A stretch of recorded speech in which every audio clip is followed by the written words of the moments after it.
नेहमी आपण हाताळत असलेल्या गोष्टींतून, दैनंदिन जीवनाशी संबंधित असलेल्या लोकांकडून जसाच्या तसा परतावा मिळण्याची आशा बाळगून बसतो.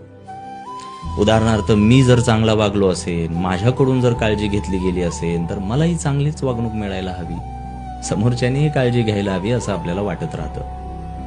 आणि तसं वाटणं स्वाभाविक पण आहे म्हणा, पण वास्तवात जेव्हा तसं घडताना आपल्याला दिसत नाही, तेव्हा मात्र आशाभंग होतो आणि त्यानंतर उरते फक्त अस्वस्थता. पुन्हा पुन्हा ह्या अस्वस्थतेला बळी न पडता मुक्तपणे आयुष्य जगायचं असेल तर तुम्हाला आशेचा गळा घोटावा लागेल. कारण ज्याला कशातूनही, कोणाकडूनही कसलीही कोणतीही आशा नाही, तो पूजनीय झाला. आणि ज्यानं आशाबद्ध जीवन निवडलं तो जगाचा दास झाला. असं फक्त मी नाही म्हणत, श्रीमंत संत जगद्गुरु तुकाराम महाराजांचा अभंग. आशाबद्ध तो जगाचा दास, पूज्य तो उदास.